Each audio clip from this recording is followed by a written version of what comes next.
And I just wanna tell you how I feel. I'm pretty sure everything's been said. Someone else come around, my brain go dead.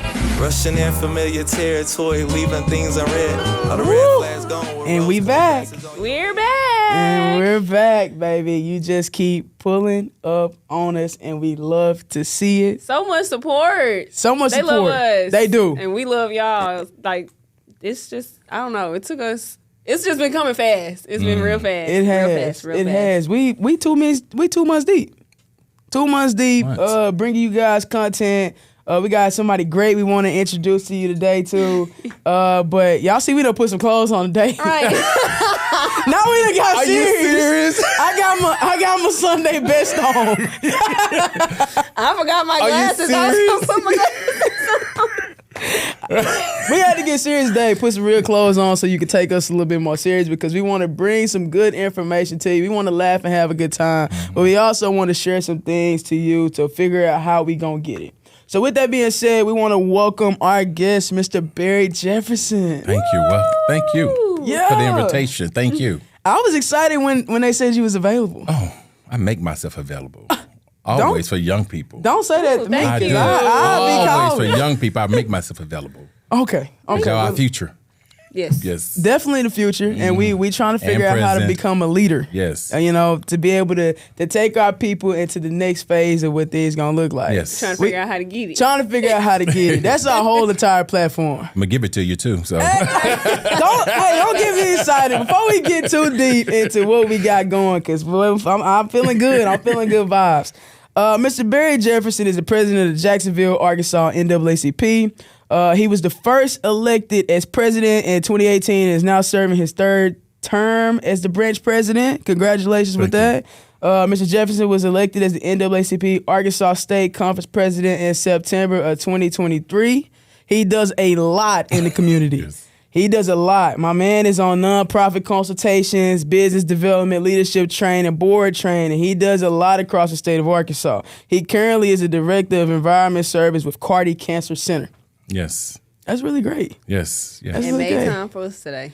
Thank you. I would make time. Yes. So tell us, before we get deep off into it, tell me a little bit more about Mr. Barry Jefferson as a man of service. First, I'm a man of God. That's the most important thing. If I Amen. can't serve Right now. God, I'm not doing this. Everything I do is around God. Okay. And if I can't bring God in, I don't do it. So that's if you look at anything that I do in the community, it's similar around God. How can I invest more time in God? How can I give myself more to the people? Because God let me do that. And I think that's very important to me. The other thing, I'm a family man. I have kids. I have children that I look at every day that I want to see what can I do to invest in their lives. And when you have a young man who's 22 years old, who's in the military, serving his country, and then I have a 10 and a 9-year-old, little ones that look up and say, Dad, what's next? What we're going to do next, Dad? How can we invest? And they want to invest in the community. So I have to continue to work and continue to show them and tell them the reason why it's so important to invest in the community, because I understand where young people are at. I understand where older people are at. I understand where people who don't have a voice, where they need to be at. So I think that's what I do and what I believe in. I've been doing this work a long time, going close to 25 years, because I truly believe in it, and I truly love this type of work because it's so important to engage and give back to your community and give back to your culture. And I need to say that.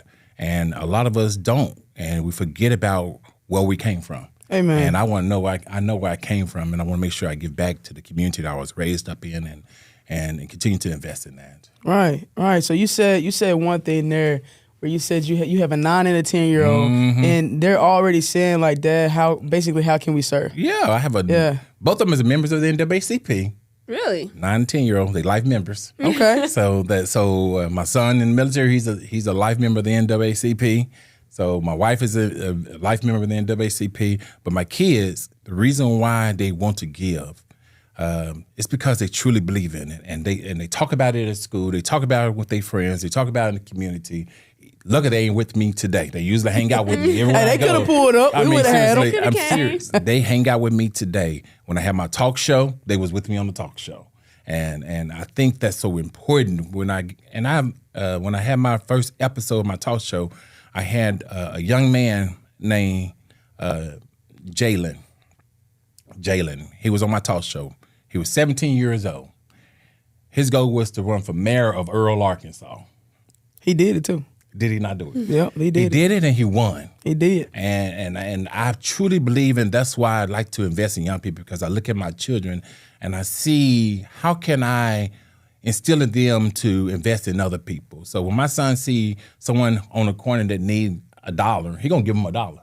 And he gonna make sure he have $1 to give to them because they truly invest in people, and that's where they heart at. Because I think it's because our family, my wife and I, we truly love investing and spending time with people in the community, because the Bible speak about that, how we should invest in those who are less fortunate.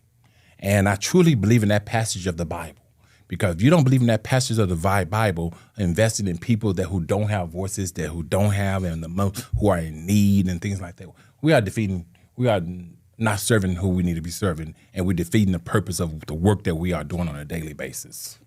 Most definitely. That was a great introduction into getting to know who you are. You start with God. We comfortably talk about God on this platform all the time, because without him, there is no us. There ain't no we ain't got it yet, and we ain't never going to get it. Right. Amen. So we say that, we talk about that comfortably. So with that being said, tell us a little bit more about tell me something people don't know about you. Oh, man. People don't know a lot about me. They don't know that I had a sister that was on crack cocaine. She died of AIDS. I'm sorry to hear She that. sold her body. We had to raise her artistic son, and we're still doing it today. They don't know that I have a brother that was shot 7 times, but he's still living. But he's dealing with a lot of things. They don't know.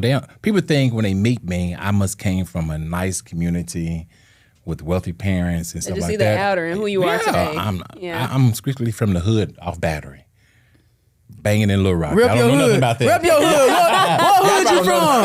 What hood you from? So y'all know Crip Sit and all that. And, that's my neighborhood, and that's where I'm from. And people don't know that, because they look at me and they see who I am and they say, "Oh, you must be one of those good." No, I can tell you something about seeing someone getting shot, being at someone's bedside while they was dying. I could tell you about that. I could tell you about knowing that my sister was on crack cocaine. She was down the road selling her body. I could tell you about that, going to pick her up, getting her in there, picking her up from prison. I can tell you about all that because I've been through it. And that's why I fight so hard right now, because I know what people have been through and what it takes to get out of it. Because I got out the community. It was 4 of us, and only one of us made it out. And I go back and give back all the time in those communities, because I know, and it's very important to me to show my children that environment, because they never had to live through that. Because I want to show them how good God got them, how good they got it right now, and how blessed that God put 2 parents in their life, not one, because I had 1 parent. Never met my father. Met my father at 22 years old.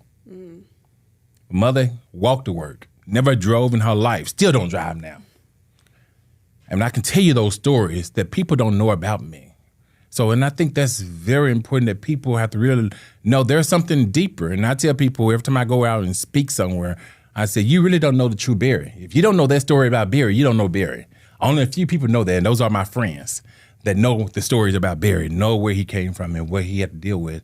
They don't know the president Barry. They don't know the director Barry. They don't know the talk show Barry. They don't know those things. But when you start listening to my story and you start getting to know me, I like to share that story, because I can, and I tell that story to young people, because you're probably living in that situation right now, but that don't have to define your life. It do not have to define your life at all. You can grow from it, you can move from it, and you can do a lot more. Thank you for being that leader and that example and fighting for young people. Yeah. That's important. That means a lot. And as you fight for us, talk to us, get deep. Because I want to, first of all, have you ever heard of the Native Land podcast with Angela Rye, Tiffany Cross, and Andrew Gillum? No, I have not. I have been listening to it over the last couple of weeks, really in preparation to talk to you a little bit more about the things that's going on out here, because I feel like so many people our age, our listeners, us for sure, we don't engage in a lot of the political issues that are going on. Mm-hmm. We don't really handle our civic duty probably as serious as we should. So tell us about like some of the most pressing issues going on right now in the state of Arkansas that we should be aware of, things that we should probably be on the front hem lines trying to help advocate for the people like us. Talk to us a little bit about that. It's three things. One is education. If you see what they're doing to education right now, they don't want you to know about your history. At all. Right. They're taking it out. So think about this. If we continue to sit down and let them do these things, it's going to happen. Education is so important right now in our state. We are dead last in education, right? We are dead last, right? And they want to take your funds that you pay taxes for and put it into private school, where most of us don't go. Right. Most of our kids attend public school or traditional school. Mm-hmm. And you want to take money away from the school to put it in private school, but no accountability, don't know what you're teaching your children. And then you want to take the African-American studies out of it, and you want to take other history that dealing with African-American out of it, but you don't want to look at other history. Yeah. So that's one thing I really want people to really look into and invest in, especially young people. The second thing is how to be voting. Our 923,000 people did not vote in the state of Arkansas in 2022. It's crazy. That's 923,000 people chose not to go vote. A lot of them was us too. A lot of was young people. Yeah. A lot of was black people. It was a lot. Yeah. And the reason and what irritates me more when I talk to people and they say my vote don't count. I've heard that a lot too. And it irritates me to death because I look at people who like George Springer and Ryan Davis who ran and George won by one vote. I want to be clear. I voted for that. I voted. I voted in that election. One vote. They won by one vote. Yeah. She won by one vote. If that one person did not vote, that would not count. She wouldn't be state representative today. That's why I talk about this, because it's so important. It irritates me when I hear young people, and I'm talking about young people, say they don't go vote, or they not registered to vote, or they don't want to vote, or they don't want to do that, because it irritates me, because your vote is so important. Look at this election right now. This election right now, we have some time right now to start registering more people. We have a time right now to get things done right now here in the state of Arkansas, because Arkansas, don't know if you knew this or not, Arkansas is dead last in voter turnout. Did not know that. In the country. Number 50. Dead last in voter registration. Right? We dead last.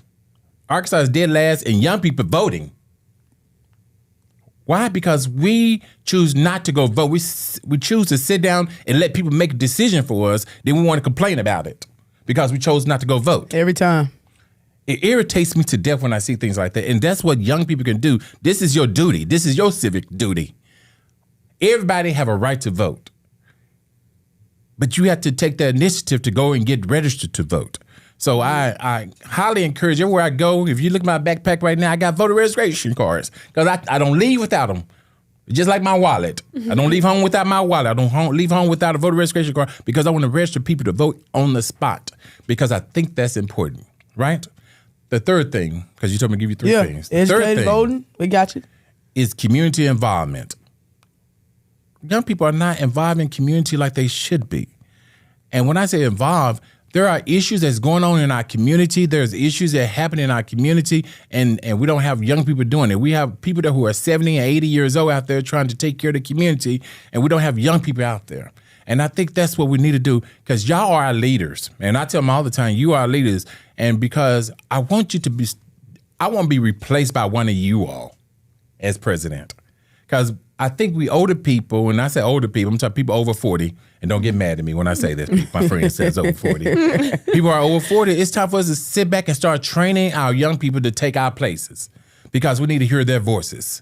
But we have to get the young more engaged and more involved. Why? Because it's important. If you're not engaged, if you're not involved, you're not giving nothing back to your community. So and I highly encourage people to do that all the time, and that's why I work so hard right now, because I'm looking for that person to replace me. I'm looking for that person to be involved and come to the table. Because if you're not at the table, where are you? Yeah, you're the meal. Yeah. Oh, that's a good one. So, I like that. You done snap with that. So Not at the table. You the meal. You the So- meal. Getting ate. the reason why we have Sarah Sanders in office, and I'm getting to politics. The reason why we got Sarah Sanders in office is because people chose not to go vote. Absolutely. But they want to sit and complain about what she do. Y'all gave her the power to do it. And I want to jump in right there. Definitely gave her the power to do it. Correct me if I'm wrong, because I'm just moving back to Arkansas. I want to be hip to the policies and things that's occurring, but she was a major part of putting in the LEARNS Act. Correct. I was just talking to I refereed before I pulled up this morning, and I was just talking to a coach that has just been. They've told her that she won't be returning. They're not renewing her contract. They let 30 teachers know. Now, I'm not going to name the school district because I might want a job there and I don't want them beefing with me. Okay?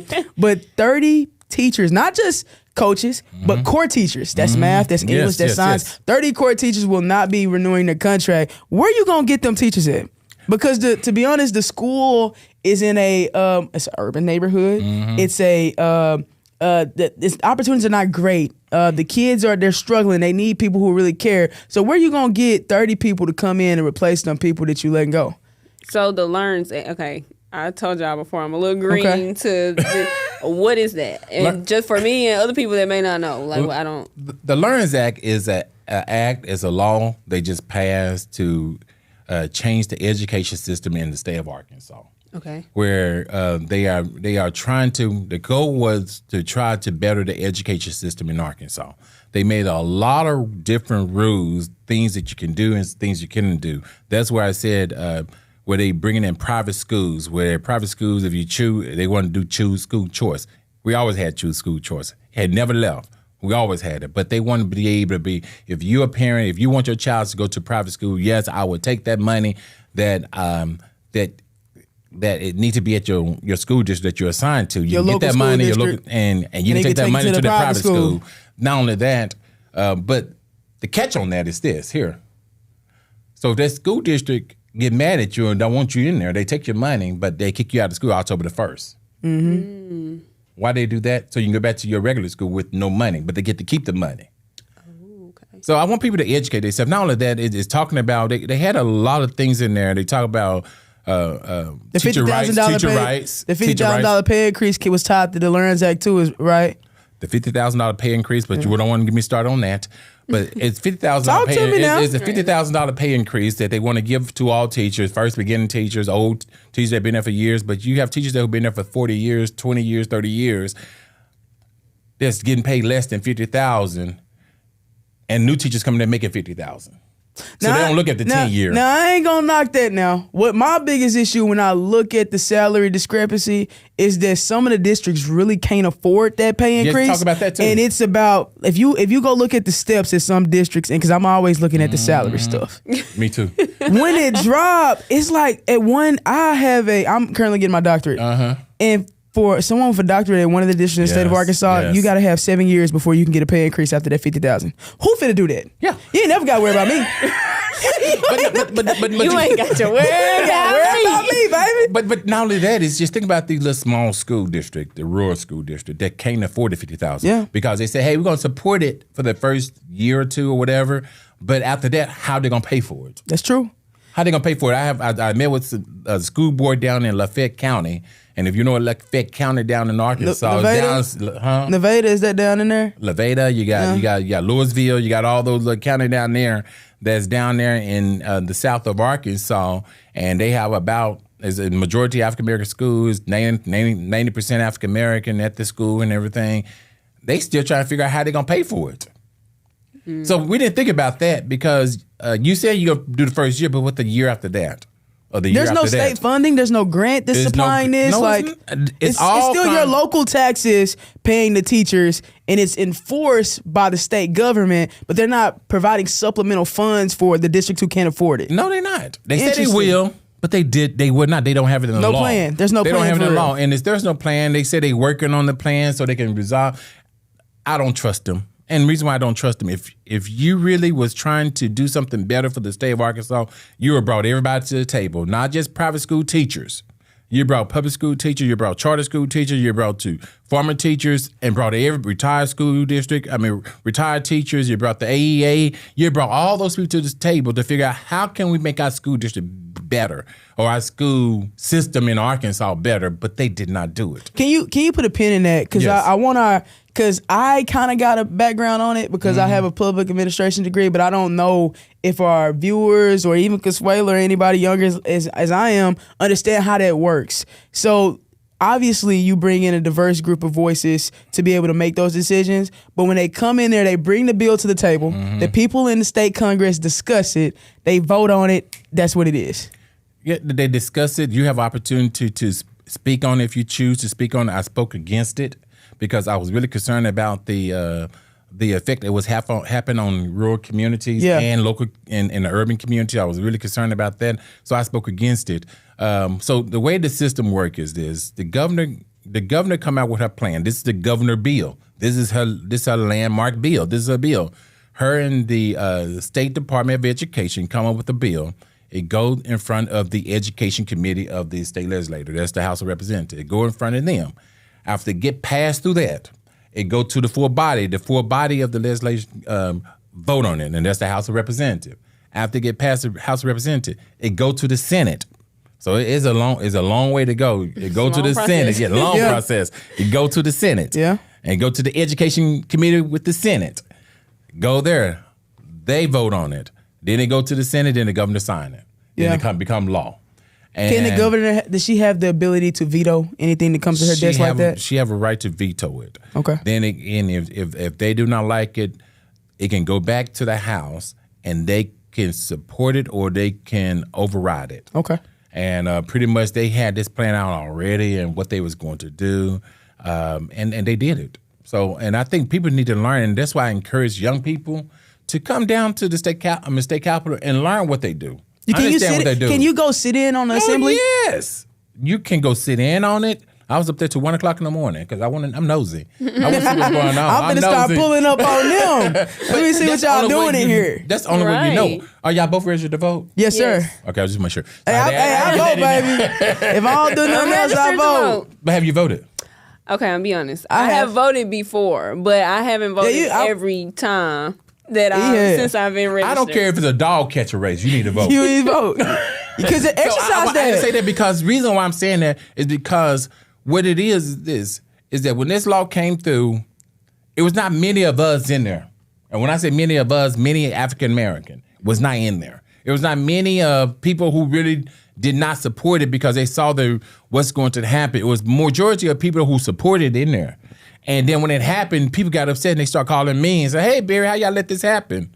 What was you Who at?" was y'all? Yeah. Why you didn't pull up? Why y'all didn't pull up? So that's why I always encourage young people to be involved in the process so they can learn the process so they can go tell other people because the process is so important. Not just with your state elected official, but with your local elected official, your JPs, your city council.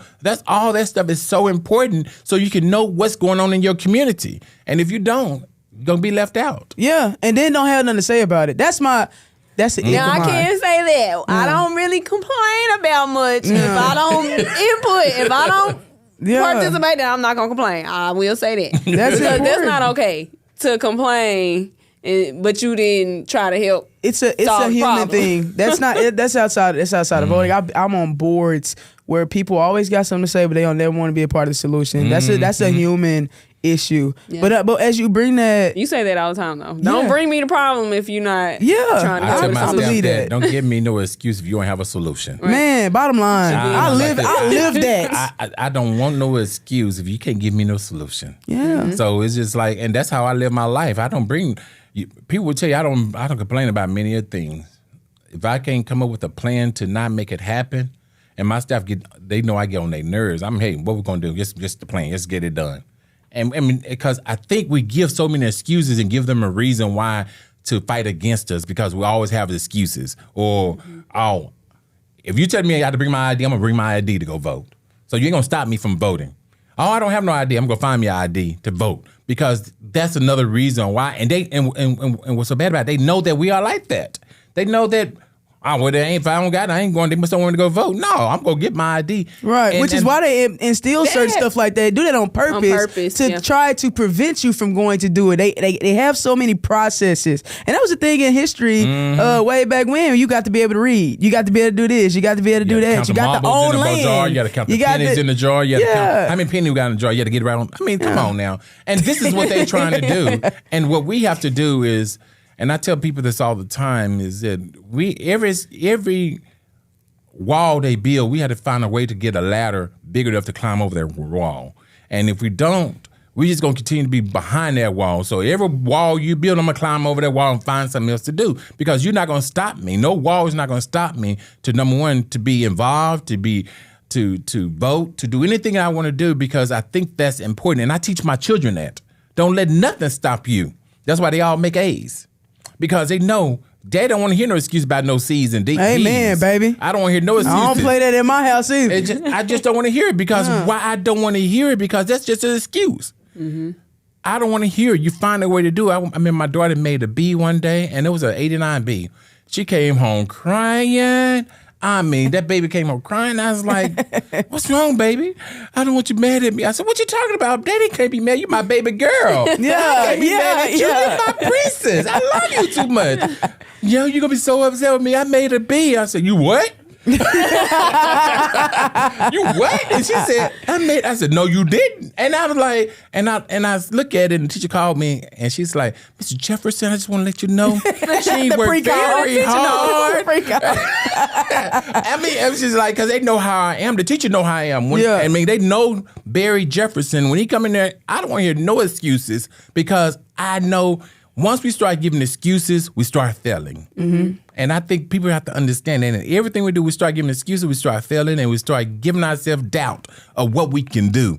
And I don't accept that. You start negotiating with yourself too. Go. Yes, you are. Like you start to, if I say I'm going to do this, I really try to stick to that. Yes. Because when you negotiate, well, if I don't have to do it, if I do this, it is, you're getting farther and farther away from the goals you set for yourself. So then again, like you said, you start failing when you start doing that. Yeah, you're right. I'm rocking with you today, baby. We locked in. We dropping gems. We like dropping gems. We going crazy. Mm-hmm. So after you've given us the three things that are the most pressing issues here in the state of Arkansas, especially for our generation, for our demographic. Mm-hmm. Give me some details on some things that we should be requiring from the people who are right now want to be elected. What are some things we should be concerned about outside of education that they need to be discussing on how the plans that they have in place for us to be able to be successful here in the state of Arkansas? So number one, you need to do your research first thing of the person who's running and the seat they're running for. I tell people all the time, I think we are a culture of just don't do research on people. And depends on your office. Just say if someone running for your city council, you're running for your city council, and in your community, I'm gonna give an example. You just say Little Rock. Just say Ward 2 in Little Rock.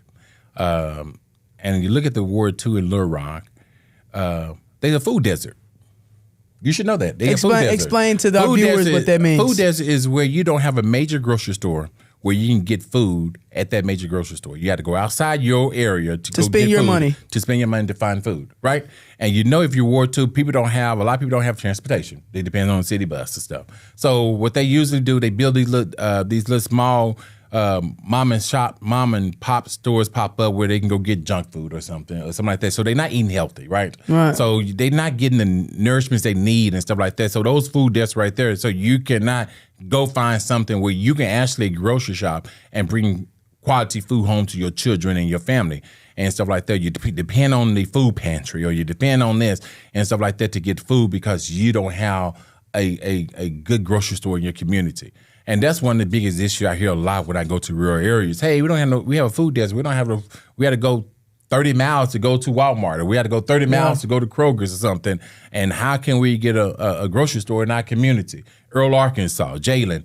One thing he did, one of the biggest issues they have down in Earl, Arkansas was they did not have. So what Jalen did, I'm using him as an example. What Jalen did, and if you don't, for those shout out to Jalen. Jalen Smith. Is that his last name? I'm not sure, but shout out to Jalen. Everybody know the young mayor. Yeah, Mayor Jalen Smith. What he did, Jalen did this. Jalen, when he ran, he did his research, because he's on my radio talk show, he did his research and found out what his community need.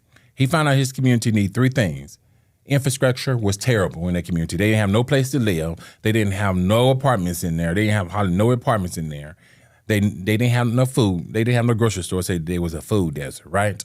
And finding jobs in the community, right? People had to go to Memphis to get a job. Common for rural areas, man. Yeah. So and I'm just, and that's what he did. He did his research and stuff like that. Then he started having town halls with the people in the community. Amen. And that's what he did. He started having town halls with people in the community, find out what is needed in the community.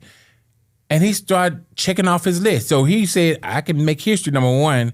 And when he made history to become the youngest mayor in the state in the country, number one. And not only that, he started getting invited to the table with people who make big decisions. So he started selling Earl. So since he started selling Earl, hey, Earl don't have this, Earl don't have this. Within the first year of his administration, he got a grocery store. Amen. The first year in his administration, you know what else he got? He got apartments. He got apartments.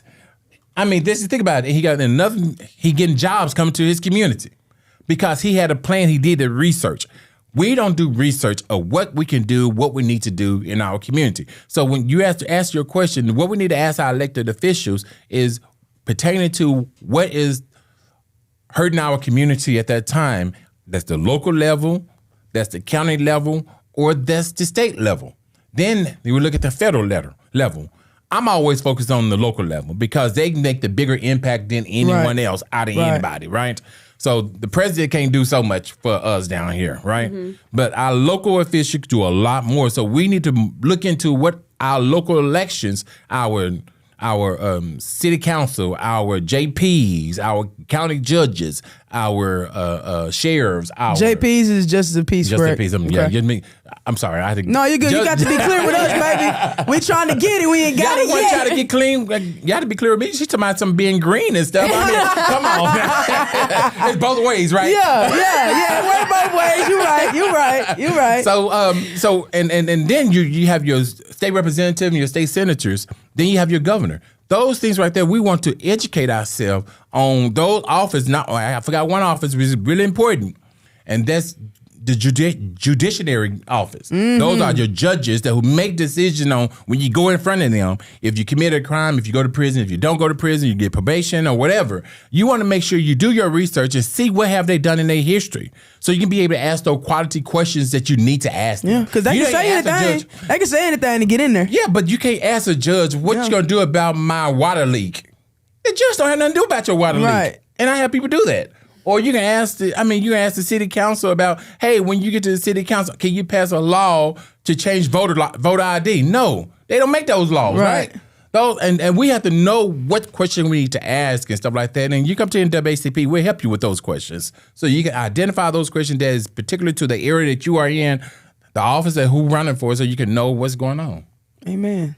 Thank you for sharing that with us. I'm learning a lot. Yeah, hey, interesting.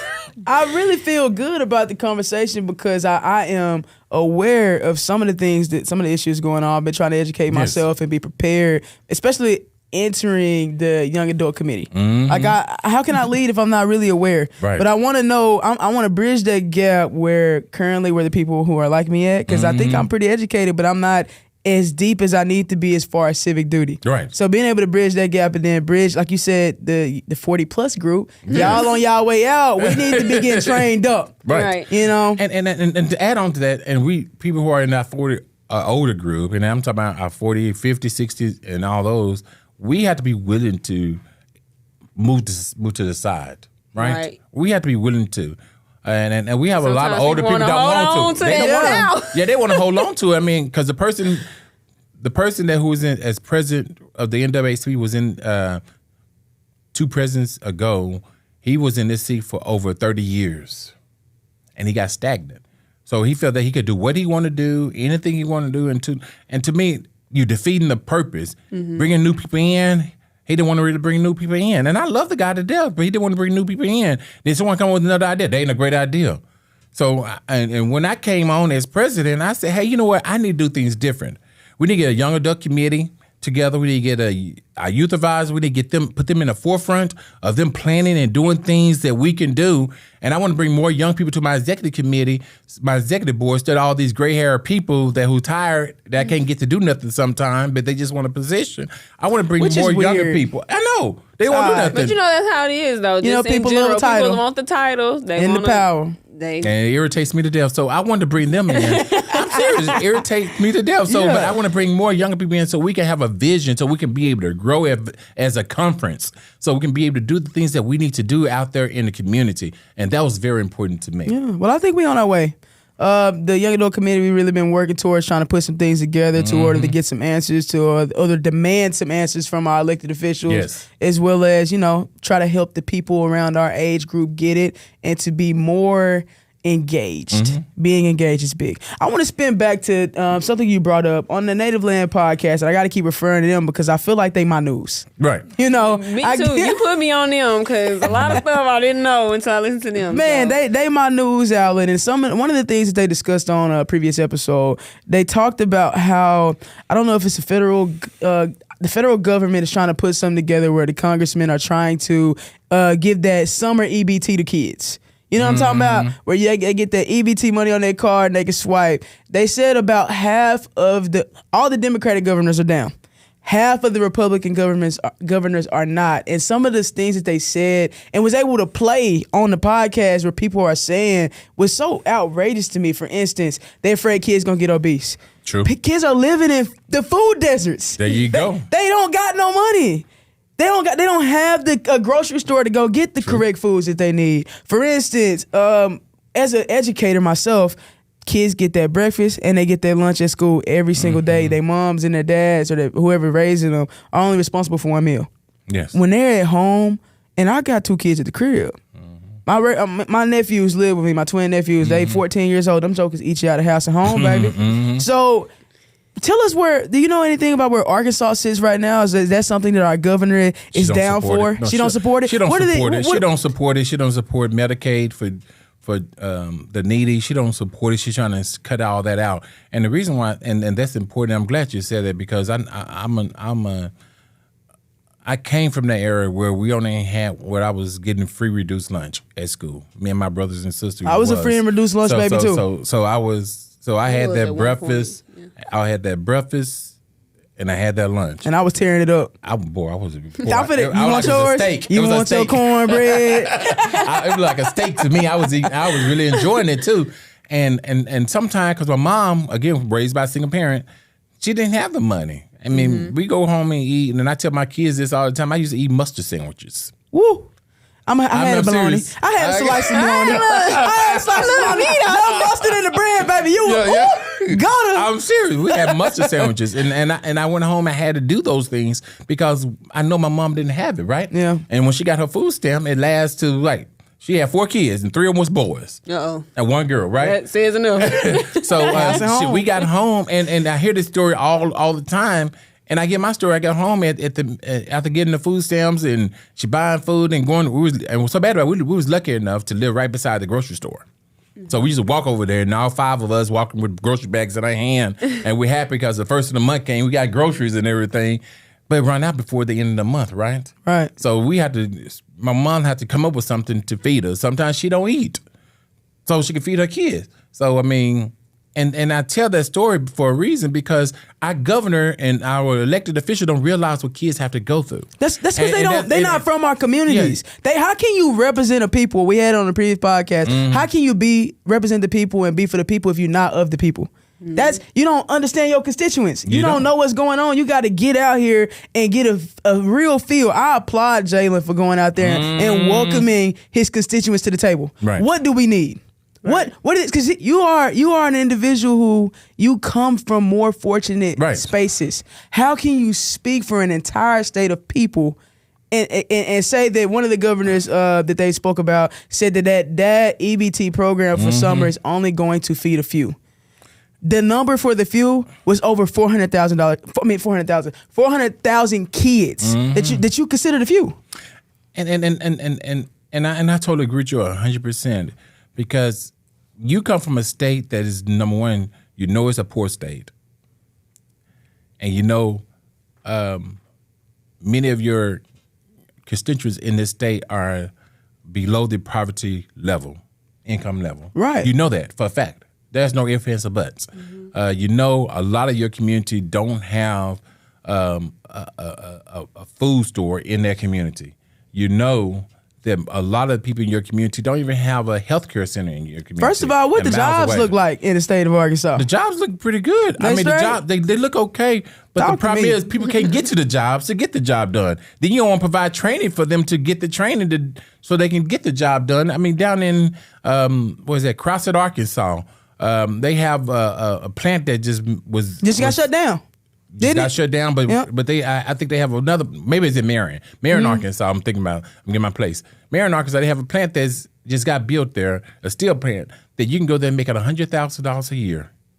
Sign you up. I'm serious. $100,000 a year. But you know where most of these people coming from? It's from Memphis. Yeah, from out of state. Why? Because we are not training our people, getting them prepared, and getting them ready to get jobs like that. In Arkansas, $100,000 a year. No matter what you're doing there, you can't make no more than less than $100,000 a year, right? Right? Because we are not investing in our community. We're not investing in what we need to do to empower our people in our community. So people from out of state have to come and get those $100,000 jobs. That is crazy. Yeah. 6 figures jobs. Hey, my school needs to be on alert. Let me find out. So I look at things like that because when you bring the opportunities here, are we training people in our community so they can be able to get the opportunities? And it goes back to education. You pointed one of those things out. And that's what I get upset about because I have a friend that live in Memphis and he got a job at that steel plant making $100,000 and I'm mad at him about it because he got a job getting this $100,000 and you live in Memphis. You ain't from here. Come on, brother. Come on. Go to Memphis. No. But anyway, and I'm not mad at him. It's an opportunity. Right. But I'm just mad at Arkansas because we continue to forget about the people that live in this state that down in the road, Earl, Arkansas, that's not too far from this plant. People can't get there because they don't have transportation because we didn't even talk about infrastructure here in this state that is terrible and stuff like that. And it's so much we need to be doing right now in this state. And we have a governor and a House of Representatives and a House of Senators just don't see it. They more worried about taking care of the rich than taking care of the people that who really need them most. And that's what upset me all the time. Yeah. And it goes back. I want to turn this back to the part that we can get. Voting. Putting the people, your local officials in place because those are the people who make the most major decisions that you experience every single day. Right. And then voting for the people in the state Congress, making the right decisions for those people. Because as you put those people in place and we turn that around, those people can go to the next level and they can help us turn that around. But it only starts with the bottom of us voting and making sure we take care of our business here in our state. I'm gonna say this, and I'll probably get my older people mad at me for saying this. Talk to them. They watch. Talk to them. I'm ready for them to get on y'all. Been waiting. I'm upset with them because instead of us want to move out the way, we have too many older people that was over the age of 60 that want to run for office instead of investing in young people to run for office and getting them the skills that they need to run for office. And it irritates me to death. We have too many people who have too many gray hairs that's in these positions. They ain't doing nothing. Just want the power. And I get irritated with that all the time. I'll give you an example. They got a young man right now who ran and NAACP was nonpartisan. So I need to say this. We're nonpartisan. Yes, we are. So we have a young man who had cancer in Jacksonville. He was running for state representative. He ran against a guy that been there for many years, an older white guy. Young man who had cancer. So he had to drop out the race. Studied his party going to find somebody who else is younger like him. He was like 30, 28 or 30 or something like that. Instead of going to find somebody, they go find somebody that's 76 years old to run. Our mind frame haven't changed because we are not looking to bring up the younger people in our community for them to be the next generation. Right. Because we want to hold on to that power so bad that we want to get that person, because you know why they don't want a young person there? Because a young person have a different. We got different views. We do not align. I mean, and that's why they don't want y'all there. Right. And it irritates me to death, because I tell them all the time, I really hear what y'all. I want to know your ideas. I don't want to know my ideas, because my ideas probably old and out of place. Give me something that's going to encourage other young people to get more involved and get more engaged in their community and stuff like that, because you know better than I do. I ask my 22-year-old son all the time, what do I need to do to reach the young people? What do I need to do to make sure we're investing in young people? What do I need to do to making sure the young people have that voice and have that platform? I ask him all the time, and because it's that important to me, because I want to know. So I've been going to schools, I've been going to places around the state where young people are at, so I can be able to speak with them and encourage them and bring them. My goal is to increase the youth councils in our state, throughout the state, so we can have more young people involved and more young people to be more engaged in what we are doing, because it's that important to me. And I get upset when I see things like that, because we don't want to let go of the power. Mm-hmm. We ain't doing a good job at it. We've been trying, and we've been failing at it. Come for y'all.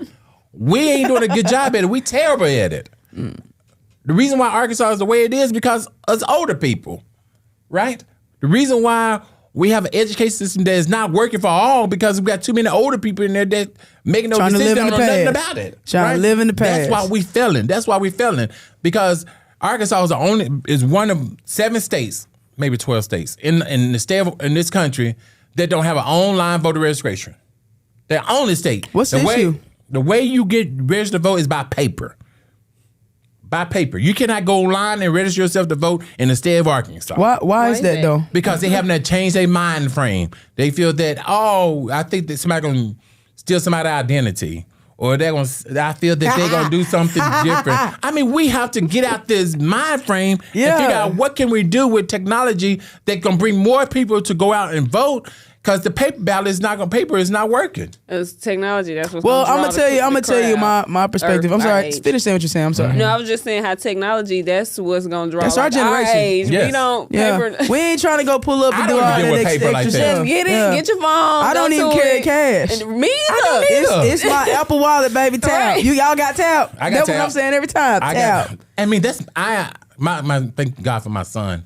He got me hip to that. I'm like, hey, we can help y'all. We can help y'all with that. This is easy. I mean, I use my phone for everything. I mean, this is a lot easier for me because I don't have time to carry all this paper and stuff like that.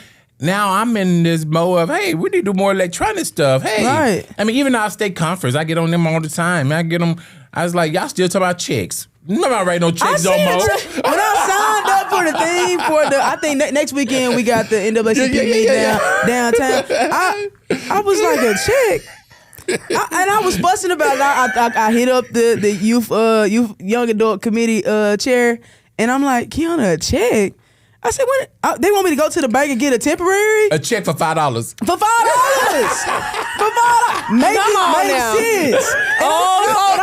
I want to say this. Like, folks, y'all got to stop that now. $5. I could have went there and explained to them, but then again, and this is, I'm not saying that specific moment, but you asked, like, what can we do to bring us closer in?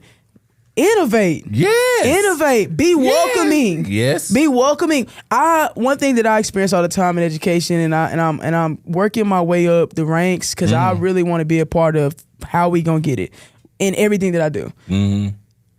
People do not like change. I was working at this one school district, and I'm not gonna name them, but it was everybody would think differently, but they would always be like, this is how we've always done it, and we would call it the boom boom way.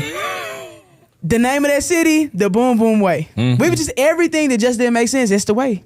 That's what we do. That's just what we do. But why does it have to remain that way? It don't. The innovation is the world. That's the way everything is. You cannot make it stay the same. When you do that, you hurt yourself. You hurt the organization. And just to go back to what you were saying about the voting, they don't want us to get out and vote, baby. They don't. So why would they do that?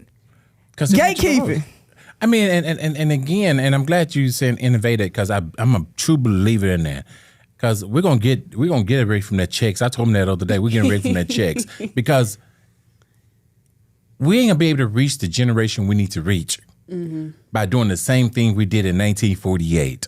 That'll be some of the reason I wouldn't come. I mean, I have to go get a check at the bank. I ain't got time for that. No, you shouldn't. I mean, to me, it irritates me to death. You wonder why turnout is so low because people don't want to. The procedures and operations. There you go. And I tell them all the time, and again, that's why I need more younger people on the executive committee. That's why I need more young people more involved. Because instead of me beating their heads with it, you hear from other people. And I think they're getting to understanding now and stuff like that because people not accepting checks no more. You can't go in stores holler no more and get no checks. No. I mean, you got Sherwood mad because they can't pick up nobody for hot checks no more. Can I share something with y'all about checks? Yes. I went to the Final Four a couple weekends ago and I had an amazing time. Just want to be clear, the Final Four was great. The team that I was going for won. So who was that? South Carolina? Yes. And I am a big UConn fan, and I think we coming back. We on our way. Anyway, so. As we went down there, our booster club for the school that I work for, you can't take a company card. I just got out of the college realm. I'm used to having assigned a card. I pay for the stuff. I bring the receipts back. We good. They sent me and my assistant coach to Cleveland with a check to pay for the hotel. Hotels don't accept checks. And when I called them ahead of time. I called ahead of time. You know, you work at the school district? Yes. I try to make things simple. Do I know the school district? You do. We ain't gonna talk about it. We're not talking about it. We're not talking because I don't want him mad at me. I rock with my AD. I don't want him mad at me for blasting him. That's something that he don't have nothing to do with, too. He can talk about it. He could be like you and be like, these are the things that my coaches are experiencing. Yeah. And even after I brought that to their attention, I think the operations are going to remain the same. They'll never get me like that again. But I brought the check. Hold on, wait. I brought the check and end up like the nights changed, so we didn't have to pay the entire amount of the check. Well, their procedures is they would have to take another week to rewrite me a check. So I had to go ahead and just take that check and say, hey, this money is more than what we would need. So what is the process? We'll send the money back to you in 30 days. Cool. We'll send you a check in the mail in 30 days. All right, cool. I get there. We end up getting stuck in Cleveland another night because something happened at the Cleveland airport. They're required for us to, like people couldn't fly in, they couldn't fly out, and we missed our connection flight. So we go back. I call the hotel. I'm like, yo, we still got money on our check. Like, can we just come back to our spot? Because the hotel they were trying to put us in was outrageous. I ain't going. So we get back. They're like, yeah, come on back. We get back, they're like, oh, we have to freeze the check because we don't normally accept checks, so now you got to pay out of pocket for the night. The night was like $500. Because, I mean, it's the Final Four weekend, so now I got to give you my card to use. And I was like, the operations and procedures that you guys sent me out here on was mid. The operations and the procedures of the hotel was mid. There's so many adjustments that it goes back to we still living in 1948. Why did I have to experience... And I just got my money back. Why did I have to go through that experience over a check? Because at the daycare too, but I'm not over the money. I mean, I feel like it would be easier. Why don't y'all have an online system? You the director. Yeah, but it's also privately owned, and there are people that are over me that make ultimate decisions. They don't got no website? We just updated our website, but it's still not... but it don't matter. Even if you do have it online, if people know that they can bring a check, but it's an additional option to transfer too. But they know that they can pay by card. That's an option. That's all. That's been an option since. But people they still bring checks. You can tell them we're not accepting checks anymore. I would love to. And that'll decline. That'll make it more efficient and cut down on all the operations of somebody having to hand count the checks, do all the accounting stuff. Go to the that's too much when you could be doing other things. Yeah, I'm sorry. No. We all on checks now. I mean, I think Carti is not like that. We at the 21st century. We don't do checks and stuff. We do everything electronics and stuff. We just got it made. Yeah. I'm sorry. Well, I clearly ain't got it yet. And neither do my school. But, I love y'all. I ride with y'all. So I let that ride. Okay. So, yeah. So before we get ready to close this out, talk to us a little bit more. You do a lot in the nonprofit space. Talk to us about some of the resources we can lean on to start getting more engaged, to learn more about civic duty. And when I say that, I was specifically listening to another Native Land podcast. They really been putting me on, where they was talking about one of the guys. I don't know if he ran for governor or Senate. I think he ran for Senate in Louisiana, and he had like a campaign. He had a commercial or something he pushed out. It was really, really controversial. But he goes around and he trains people about civic duty now. Do we have any resources like that here in the state of Arkansas? Tell me where the gaps exist and tell me where I can go to get resources. I mean, you have several organizations that, like the Arkansas Public Policy Panel, they are a great resource where they've been doing this for a long time, and they work with nonprofit organizations like the NAACP and stuff like that to get people more do civil engagement and stuff like that. I just left when I told you I left for another meeting. I left Citizens First Congress. We met down at the state capitol in our annual meeting just to talk about some resolution and things like that we need to be moving forward on and passing laws and stuff like that. So that's one thing that you can always go there and get resources from Arkansas Public Policy Panel. Then we're gonna start working with my team at the NAACP, where we're gonna start creating a training. How to train people in civil engagement, how to train people in legal redress issues and voter registration and stuff. We're having a voter registration drive. I've been training down in Monticello this next weekend. I'll be there. Are you coming? You coming? I'll be there. You coming? So voter registration drive down there. Next weekend, Saturday on the 20th. So we have a voter registration drive. We have the legal redress that we're doing. And it's all about engaging people so people can understand what they can do. Then when we doing some more training and more education at our convention, we do more training and more education on different, and it's very important that y'all come to the convention so y'all can actually see the things that we are doing to engage and get people educated and get them ready. Then our national NAACP, we have all kinds of training and portal and stuff like that you can go and get resources and training and education and stuff like that. That's what we do nationally. Then you have the Urban League. If you haven't heard of the Urban League, they always have tons of training and education in that realm of things that you can learn and continue to invest and stuff like that. So you have different civic organizations out here in the state of Arkansas that you can get the tools you need to be successful and learn more about civic engagement. So I've already pitched it to the young adult committee as well as like the people who supervise us because we're a part of their stuff too. But we ain't got it yet. Want to play a big part into being able to be the catalyst of change, as well as being that gap support for the young generation at the convention. So we want to talk to you a little bit about it. We'll get off the podcast and talk about what they look like on how to engage them. I want you to do it. Yeah. Tell me what you want to do, and we're going to make it happen. Okay. I guarantee we're going to make anything. I want ideas because this is y'all convention, not my convention. This is y'all convention, and I want you to bring all the tools we have to make sure we're making everybody successful so people can understand what we are trying to do.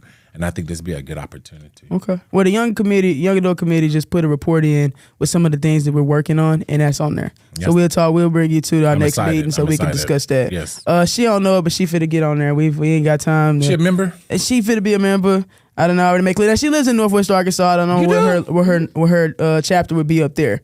But we're going to get her involved. Very active chapter up there. Really? Like, really active. I'm there. I can connect you with the president up there. And they need more younger people up there, too. And they more engaged and stuff like that. They even have a college chapter up there, too. If I had more people like you around to break things down and help me understand, that's wonderful. And I think that's all people our age need. Because it's not that, I don't think it's necessarily that they're lazy and don't want to know. They just don't have anybody to break it down and explain it to them so they can know and understand. What part of Northwest Arkansas you live in? Springdale. Springdale, yeah. Fayetteville. Yeah, you got President Davis, who's down there, President Kobe Davis. And he's a teacher, educator. Yeah. So I think it's a good opportunity. And they need more younger people down there, too. And it's a good, diverse group of people down there. I went down and spoke to them about 2 months ago.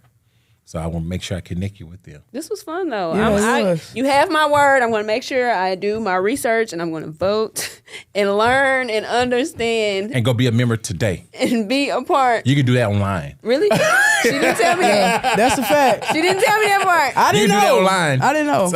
I'm learning. Right. I'm trying to get it. We all learn and learn. I'm trying to get it. Be a part of the solution. And I want to make this comment, and all the coaches, we'll get a good giggle about this, but, coaches are teaching civics. Coaches are the ones teaching civics. We got to be better. We got to be better. The civics class is extremely important. It's just as important as the core courses. So when we in there teaching that, we gotta really, do a good job. And a lot of them are football coaches. I'm throwing the sport under the bus. A lot of them football coaches, and y'all just sitting up in them classroom watching film. You're not doing your job. We got to figure that out. Okay. Hey, I got a couple friends that are football coaches now. Hey, I gotta go. Southwest they my partners Central. too. They my partners too. I get on them too. Yeah, I get on them too. We gotta be better, man. We not just there to coach. You're right. I am very serious about the education of my kids. I take my health class extremely serious. They respect you a lot more than they respect some of the teachers in yeah. there. And that's the opportunity you should take advantage of. Amen. And I tell them that too. And so they were like, "Oh my God, what I do to you?" I was just saying. Amen. No, I mean you have the opportunity, you should take advantage of it. You should. So you should. Okay. So we're gonna get ready to wrap this up. We gotta teach you a little something. Now when I say 1, 2, 3, we're gonna go weekly. Wait, no, he gotta do his ick. Oh, we skipped his ick. Yeah. Okay, real quick. Your ick. We've already explained what is that? An ick. What is it? Did we catch you? We told you already. You told me, and you told me. I don't know what it is. Okay. But I got prepared what I need to say. Okay, go ahead. So explain ick again. Okay. So just something that bothers you, irritates you, something that you don't like. It's just like, ooh, it grinds your gears. Always a complainer. I can't stand a complainer. Me too. I hate a complainer. We right there. I can't stand a complainer. Ooh. Because they just be talking. They don't ever have a got no solution. action. I'm shut off when you start complaining. I shut off. Don't want to hear that. No. And you can also bring things to attention without constantly just beating it dead. Mm-hmm. Oh my God. That was a good one. That was a good one. ick. That was a good ick. I'm sick of complainers too. Now, what she was about to say. So, you got a little rhythm? No, I don't got no rhythm. got no Don't rhythm? start. No. Okay. You got spirit fingers. That's all we need is spirit fingers. So I'm going to say 1, 2, 3, and then we all say weekly heat. Weekly heat. Yeah. I felt that. Okay, so here we go. 1, 2, 3. Weekly heat. Weekly heat. Yo, we got Kelly in the back turn. I love it. This was a great podcast. It was. This was fun. Okay, so then we get into our weekly heat, and this is always, just a little motivation or a thought that I want you to ponder on, or something to just don't laugh at me. I'm getting this weekly heat. Something for you to take into the week, something for you to expound on as you leave us, because we only drop once a week, and I love to make you keep coming back. Yes. Okay, so with that being said, I watched It was kind of like a movie, but it was more like a documentary on the Nokia, the family who created Nokia. Y'all remember Nokia? The phones, Nokia. And the issue with them is Nokia, they don't make phones no more, do they? You ain't seen it, have you? Okay? Had to bring that up now. Okay? Nokia did nothing wrong. Everybody had a Nokia, right? It was a great phone company.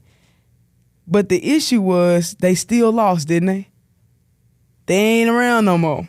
So the message is, if you don't change, advance, or innovate, you will fall behind. Send that to me. I will, baby. I will. They ain't around no more. And it's not because what they were doing wasn't okay. The issue was that they didn't change. Look at Blockbuster. Blockbuster ain't around no more. No, it's not. You can't go to movie gallery, pick up a DVD, video game, and go home, spend it with your family, and then bring it back in 3 days. You can't do that no more. Netflix took over, right? Hulu came through. They've completely changed and innovated the way that we do things. And I said that I picked that one today because you discussed our current leaders. If you don't change, you're gonna innovate, we're gonna fall behind, the mission gonna get lost. You're gonna pass on. And when I say pass on, may not necessarily mean like die, but you're gonna move on. What are we doing to advance and innovate the people coming behind us? That's a part of your job to teach. Go send that to me, right? I got you. That was good. I got you. Well, thank you so much for coming, pulling up on us. Thank y'all for tuning in. As we always tell y'all, like, comment, follow, subscribe, and we will see y'all next week. Peace. I'd be damned if I don't get it for my children's children. And that's real.